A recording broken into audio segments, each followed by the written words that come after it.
Hi, Nag. Hi.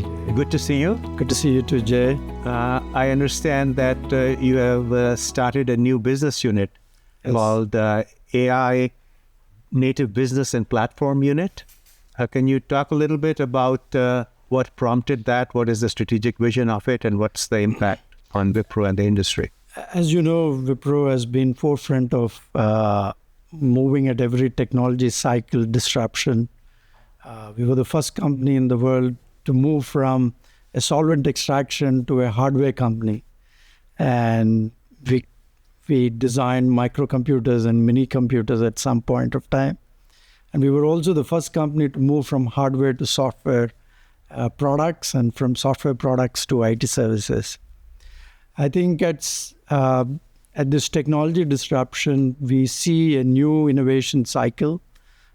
Jensen speaks about the entire AI factories, etc., and the industrial revolution. So we felt that it is time for Wipro to pivot into a new world.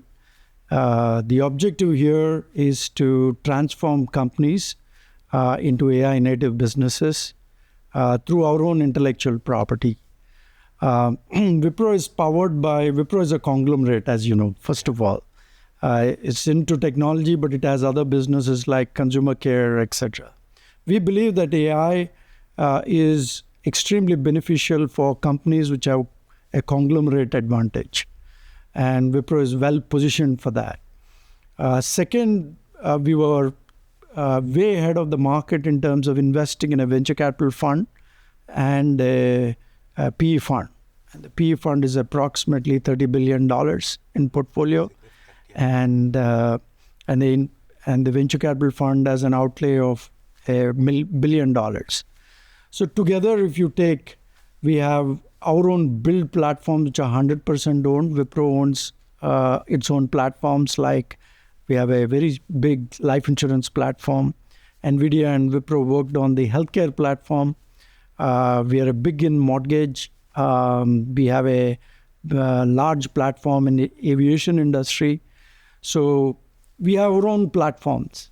And we are also leveraging the portfolio of venture capital and PE. Together, we have about 60, 70 platforms that we can use to transform an enterprise and make them AI native businesses. So that's the grand vision. We started this new unit. So here we have product management, product engineering, forward deployment, everything combined. So that's the broad remit of this unit. Okay, sounds very exciting. And you're right. I think Wipro is very unique to have this breadth, right? All the platforms that you have. Many of the GSIs have large staff that they do, provide services. But you actually have platforms that people can adopt, and then you can customize them for particular customers. And then with this financial capability with the VC and the PE firms, PE fund that you have, you can bring a lot of value, because every company is going to have to become AI native in some sense, and Wipro would be a fantastic partner for that. Exactly.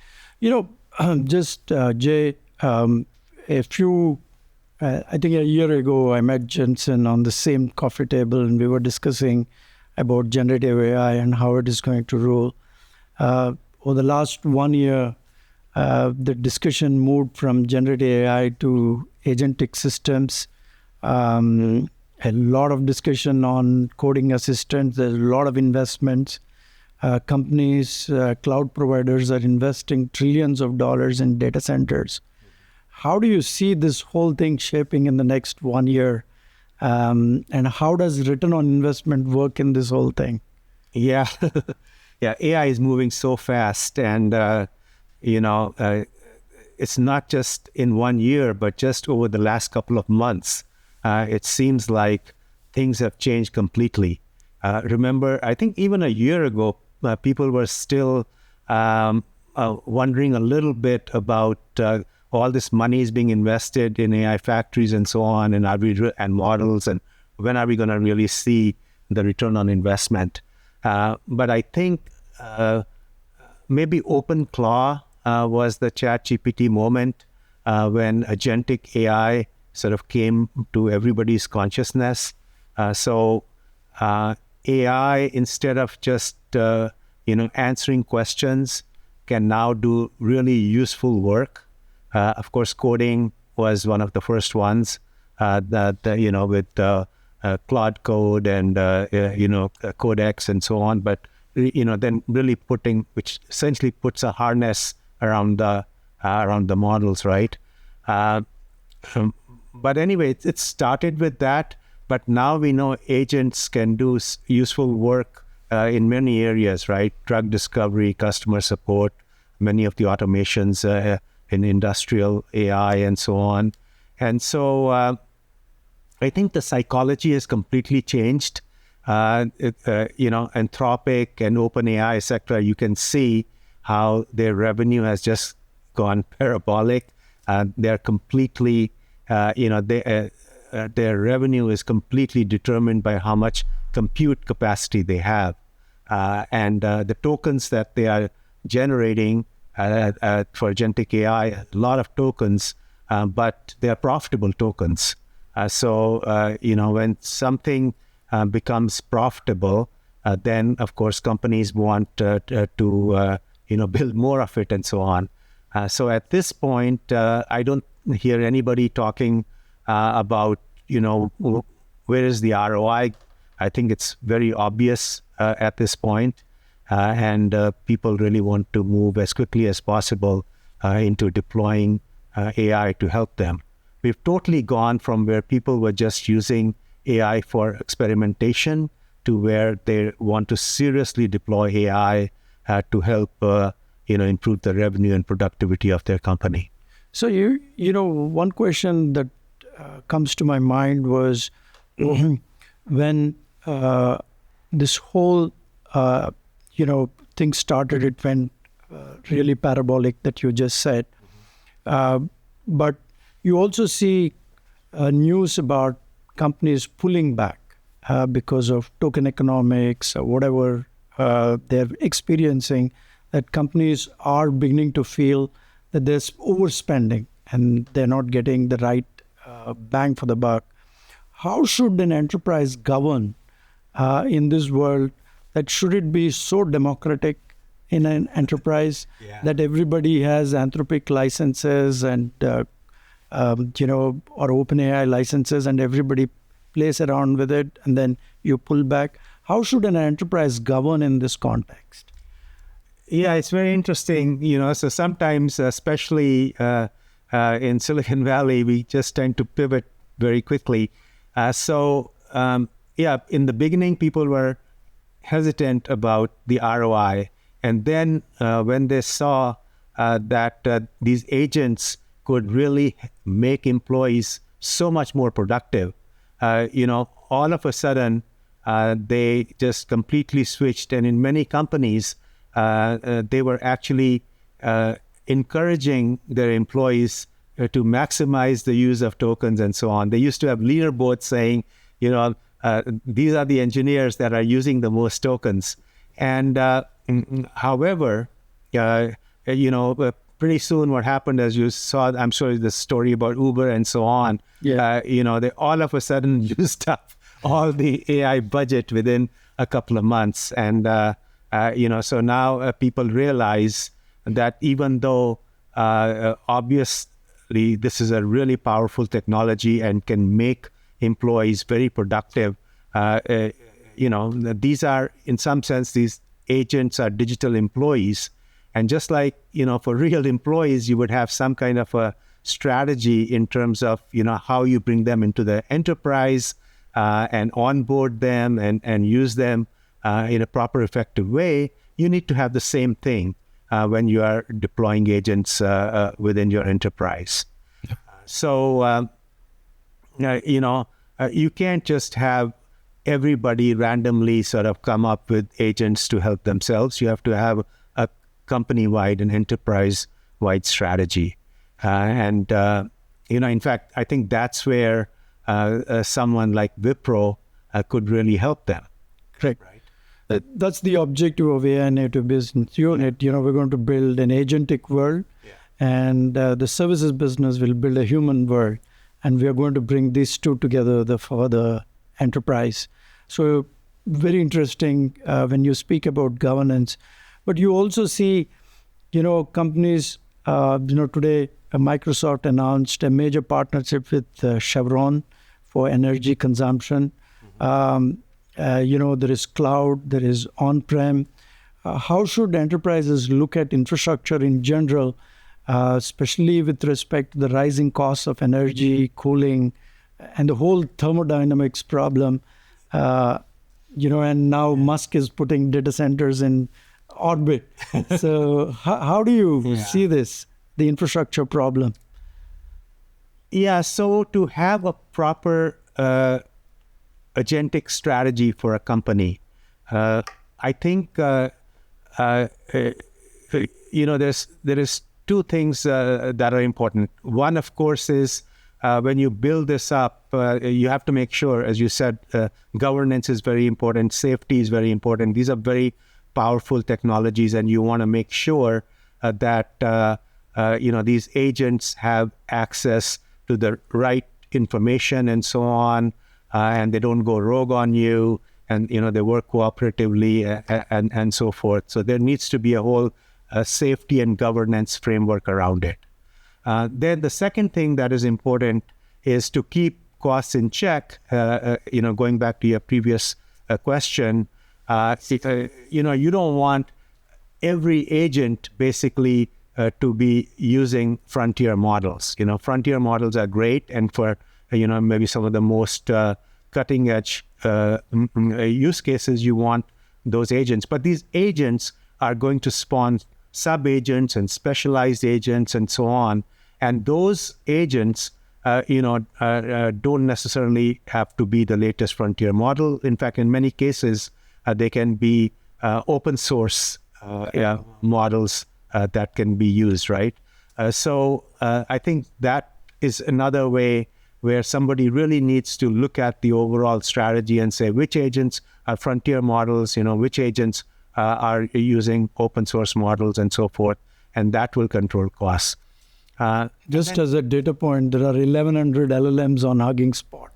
Yeah, exactly. Yes. And, we only talk about the 2 or 3 or 3. Right. And really, many of these agents many of these LLMs are very, close to the frontier level and very capable. In fact, in some cases, they may be even better given the size and so on.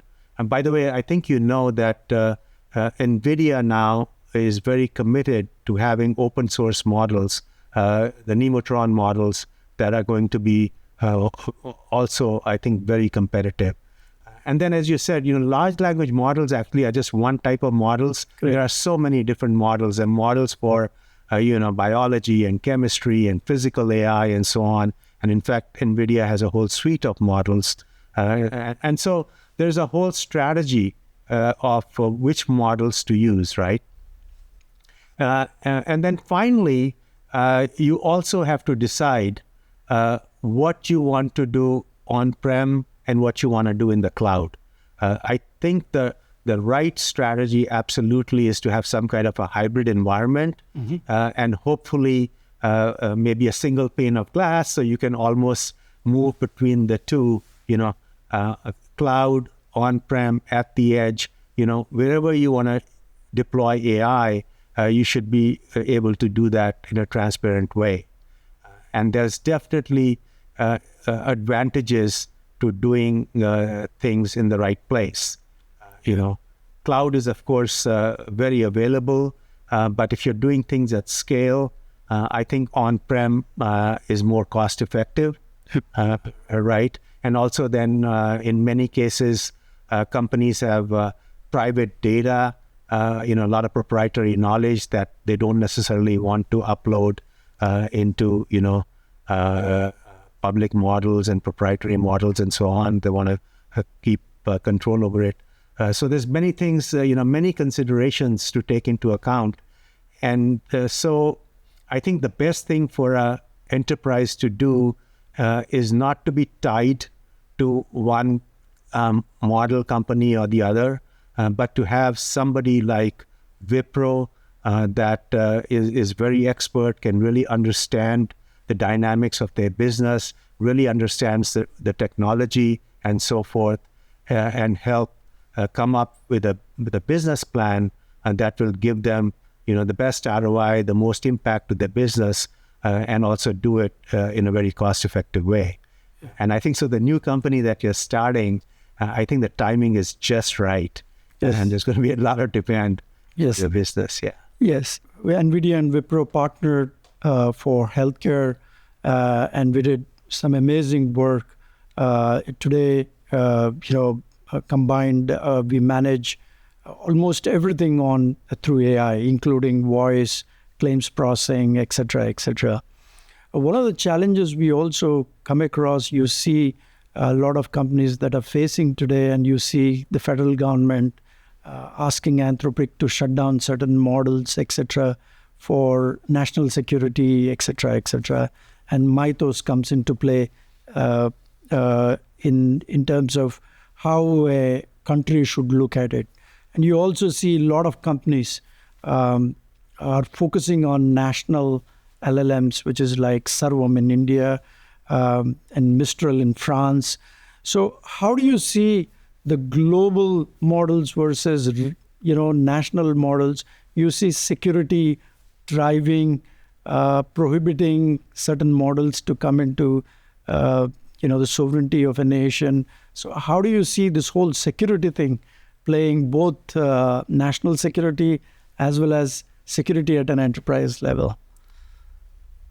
Yeah, so, at NVIDIA, I think, we've always believed that AI infrastructure is going to be fundamental to the success of a nation, right?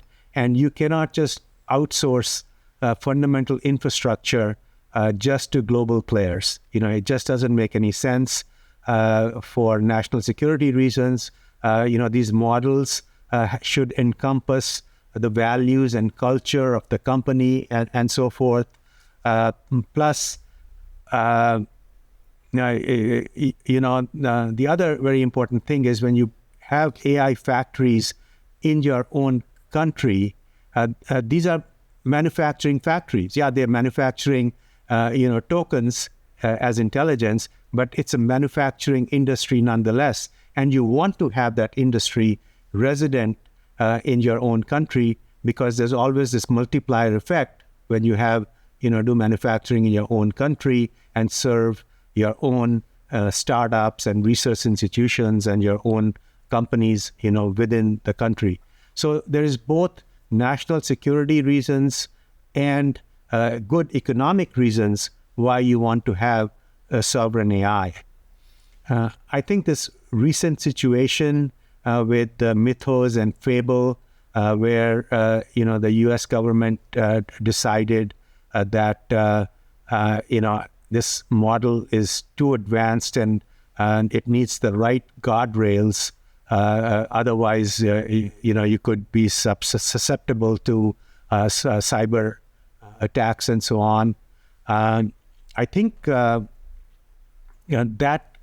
further highlighted to people that if you're just using global models, you could be sort of be shut down at any point or so on.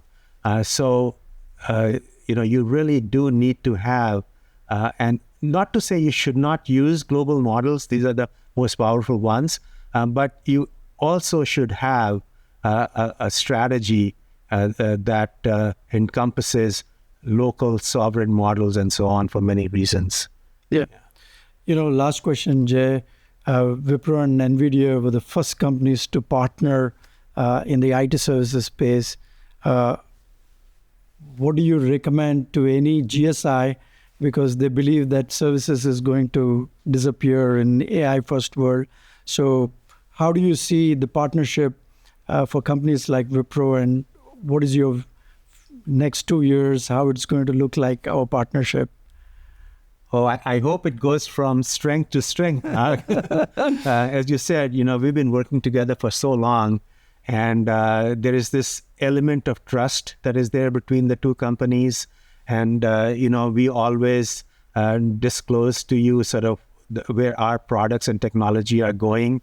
You've been such a great partner. And, this new unit that you are setting up now shows that, you continue to pivot so that you can take advantage of sort of where the puck is going, not just where the puck has been. So I'm so happy we're working together, and let's keep doing that and continue to bring customers. Let's continue to do that and bring value to our joint customers. Thank you, Jay. So good to meet you. Same here. Thanks.